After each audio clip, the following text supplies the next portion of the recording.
नमस्कार, आप देख रहे हैं दार्शनिक भारत लाइव। मैं अमरीश कुमार सिंह। इस वक्त हम आए हुए हैं बिहार विधानसभा परिसर में, जहां कि हमारे साथ द न्यूज वर्ड्स के एडिटर वरिष्ठ पत्रकार अरुण कुमार पांडे मौजूद हैं। लोकसभा चुनाव के बाद से बिहार के राजनीतिक गलियारों में नई नई चर्चाएं हो रही है, नए नए क्यास लगाए जा रहे हैं। और जैसा कि हमारे बीच अरुण पांडे जी हैं, सर आप हमेशा यहाँ बैठते हैं, वर्तमान समय में क्या जो चर्चाएं हो रही है वो किस तरह की चल रही है? ये देखिए, आप तो ये राजनीतिक गलियारा है जिसको कहते हैं सत्ता का, विधानसभा और विधान परिषद। जैसे संसद में लोग वहाँ सेंट्रल हॉल में बैठते हैं, वैसे यहाँ असेंबली है। अब यहाँ पाए हैं तो कौन सी चर्चा मैं बताऊं। 22 जुलाई से विधानमंडल का मानसून सत्र शुरू होने जा रहा है। और आपको याद होगा कि बजट सत्र में राजद और कांग्रेस के 7 विधायकों ने पाला बदल लिया था। अब वो सारे विधायक पाला बदले, पार्टी की ओर से, राजद और कांग्रेस की ओर से उनकी सदस्यता समाप्त करने की अर्जी स्पीकर को दी जा चुकी है। इसलिए कि दल बदल कानून जो है ना, रोकने वाला, जो 10वीं अनुसूची है संविधान के तहत, उसमें किसी एक विधायक को पाला बदलने की छूट नहीं होती है। जैसे ही कोई पाला बदलेगा, मतलब दल बदलेगा, तो उसकी मेमोरी चली जाएगी। रोक है कानूनन, कोई प्रोटेक्शन नहीं। हाँ, किसी दल में यदि 3 मेंबर है तो 2 मेंबर एक बागी हो जाएगा, तब वो मेमोरी उसकी बच सकती है। लेकिन वो 2 मेंबर यदि, 2/3 की बात मैं कर रहा हूँ कि कोई में 3 है तो 2/3 यदि अलग होगा तब उसकी मेमोरी बचेगी।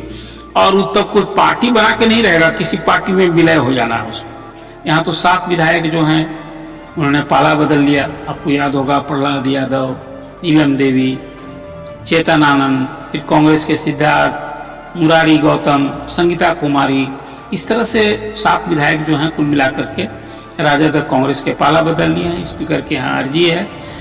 असेंबली में पाला भले बदल गया, अभी तक कोई असेंबली की जो सदस्यों की दलगत सूची है उसमें अभी वो राजद और कांग्रेस की एमएलए है। और पार्टी में, असेंबली में सबको स्पीकर के द्वारा बैठने की सीट निर्धारित की जाती है कि राजद का मेंबर कौन कहाँ बैठेगा। तो उनके बैठने की सीट तो वही है जो पाला बदलने के पहले थी, और पाला बदल के सत्ता पक्ष में बैठ रहे हैं। और उनकी मेमोरी समाप्त करने की अर्जी स्पीकर के यहाँ लंबित है। अब 22 जुलाई से मानसून सत्र है, तो ये सवाल उठेगा क्या हुआ उन सदस्यों का, उनकी मेमोरी खत्म नहीं हुई। स्पीकर के यहाँ वो अर्जी लंबित है और उसमें स्पीकर कोई उस मामले में उन्हीं को अधिकार है डिसीजन लेने का। और उसके लिए है कि वो एक समय सीमा निर्धारित नहीं है कि कोई अर्जी आज दे और कल ही, उसमें उनके यहाँ एक न्यायिक प्रक्रिया के तहत उसे शोकॉज होता है, जवाब लिया जाता है, सुनवाई होती है, सब भी है। स्पीकर चाहे तो स्वतः संज्ञान लेकर भी इस कानून के तहत कार्रवाई कर सकते हैं, लेकिन नहीं हुई है। और तो मैं तो मानता हूं कि सचमुच में दल बदल कानून का मजाक उड़ रहा है। उस जिन विधायकों ने पाला बदला है उसको मुख्यमंत्री नीतीश कुमार जी ने, जो विस्तृत समिति होती है जिसको आजकल नाम हो गया है राज्य कार्यान्वयन समिति, उसके सभी को मेंबर बना दिया गया। उप मंत्री का दर्जा और सुविधा मिल रही है, उनको पुरस्कार मिल गया है। तो एक तो ये इशू बड़ी चर्चा में है कि इस बार के मानसून सत्र में वो पाला बदल वाले जो विधायक हैं उनका भविष्य स्पीकर के पालों में। क्या इस पर कोई कानून भी?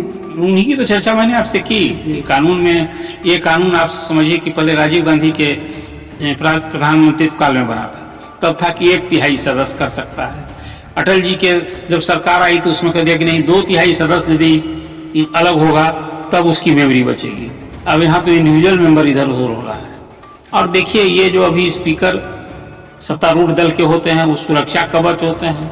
और 243 वाली विधानसभा में तो यहाँ बहुत कम मतों के अंतर से नई नीतीश जी की सरकार है, यहाँ विपक्ष भी मजबूत है। तभी तो बजट सत्र में कहिए कि राजनीतिक घमासान था, एक अजीब माहौल था कि सरकार रहेगी कि जाएगी। राजद के स्पीकर थे अवध बिहारी चौधरी, उनके खिलाफ अविश्वास प्रस्ताव आया। हालांकि उसमें सत्ता पक्ष ने इसी उस समय जोड़ तोड़ से सरकार बनी कि जदयू आ गया बीजेपी के साथ, और उधर राजद से संबंध टूटा। फिर विधायकों का तोड़ फोड़ भी हो गया, जो देखा आपने। पहले तेजस्वी कह रहे थे कि खेला होगा, खेला उन्हीं के दल में हो गया था। तो एक ही इशू है, लेकिन कुल मिला जुलाकर मैं मानता हूँ कि अभी एक की जो आज की स्थिति बनी हुई है, इसको आप राजनीति का अराजकता कहेंगे। दल बदल कानून जो रोकने वाला कानून है, उसका मजाक उड़ रहा है ये कहेंगे। अब स्पीकर के हाथ में वो पाला बदलने वालों विधायकों का भविष्य उनके पाले में है, डिसीजन उनको लेना है। वो आज लें कल लें कि नवंबर 2025 तक इसका कार्यकाल बाकी है असेंबली का, कब लेंगे कोई समय सीमा तो निर्धारित नहीं है। अभी देखा आपने महाराष्ट्र में, झारखंड में, हिमाचल में, यूपी में, कई राज्यों में इस तरह का इशू आया तो तत्काल तो कोई डिसीजन कहीं नहीं हुआ, हाईकोर्ट को हस्तक्षेप करना पड़ा। हाँ, हिमाचल में भी हाल में हुआ था तो स्पीकर ने उसी दिन फैसला ले लिया था। तो एक तो आपने जब बात की तो सत्ता के गलियारे में विधानसभा का जो मानसून सत्र नजदीक आ रहा है, ये चर्चा बड़ी जोर से है।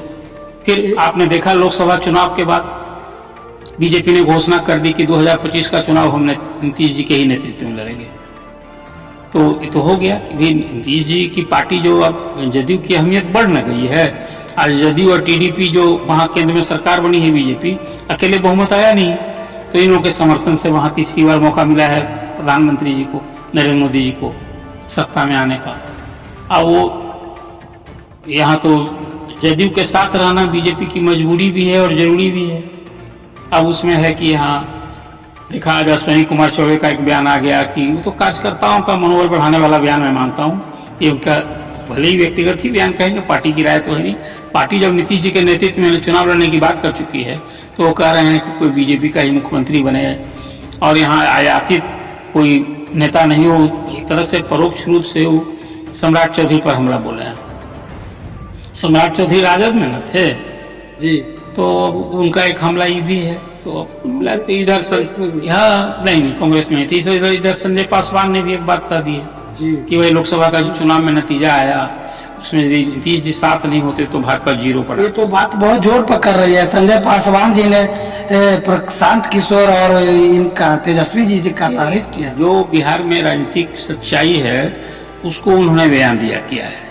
उसमें एक बात सिर्फ मेरी सहमति नहीं है, इसमें सहमत नहीं हूं उनसे कि कम सीट आती। जब नीतीश जी इधर आते ही नहीं, वो लालू जी के साथ रहते तो सचमुच में 12 सीट भी नहीं आती। ये तो नहीं कहा जा सकता। अभी जदयू और दोनों को 12-12 सीट आई है, 5 बार लोजपा को सभी 5 सीट पर जीत लीजिए। लेकिन ये बात तो सही ना है, जैसा मैंने आपसे कहा कि बीजेपी का नीतीश जी के साथ रहना और नीतीश जी के साथ दोनों एक दूसरे के पूरक है। ये चुनाव ही लोकसभा का नरेंद्र मोदी के नाम, काम और चेहरा पर लगा गया था, तो नरेंद्र मोदी तो फैक्टर थे ही ना। अब बिहार में तो एनडीए को यदि आप कहेंगे तो यूपी, बंगाल, महाराष्ट्र उसकी तुलना में यहाँ नुकसान नहीं ना। 75% सीट पर यहाँ एनडीए को जीत मिली। मतलब जो 40 में 39 सीट जीती थी, इस बार 10 सीट का नुकसान हुआ। 30 सीट तो एनडीए ने जीता है ना बिहार में। तो बिहार ने तो एक तरह से कहिए एनडीए के लिए बहुत संभल रहा, नहीं तो यूपी वाली हालत होती और महाराष्ट्र और बंगाल वाली हालत होती तो फिर आप कल्पना करते कि तब तो फिर कांग्रेस की सरकार आ गई होती। इसलिए आज की राजनीतिक परिस्थिति ये सब चर्चा होते रहती है। विधायक मंत्री यहाँ सभी आते हैं, हम लोग सब मिलते हैं, स्पीकर से भी। संजय पासवान जी ने जो बयान दिया उससे बीजेपी पर क्या असर पड़ने वाला? बीजेपी को आईना दिखाया। कहीं नहीं जो यहाँ की रीति नीति है जो चल रहा है, कहीं नहीं एक तरह से परोक्ष हमला भी है कि भाई यहाँ प्रदेश नेतृत्व जीरो है, नीतीश जी साथ नहीं रहते तो बीजेपी जीरो पर आउट हो जाती। तो इसका मतलब है कि कहीं न कहीं एक इशारों में भी जो बिहार में भाजपा की रीति नीति काम चल रहा है उसे वो संतुष्ट नहीं है। वो चाहते हैं कि इसमें बदलाव आना चाहिए, ये तरफ इशारा है। बहुत बहुत धन्यवाद सर। जैसा कि आपने देखा और सुना कि बिहार के राजनीतिक गलियारे में बहुत सारे ऐसे नए नए विषय उभर रहे हैं जिसको जानने करने के बाद लोगों के बीच एक विशेष कौतूहल बनी हुई है। आपको हमारा यह वार्ता कैसा लगा कमेंट्स करें और अपना विचार दें। फिर मिलते हैं एक अगले राजनीतिक खबरों के साथ। जय हिंद, जय भारत।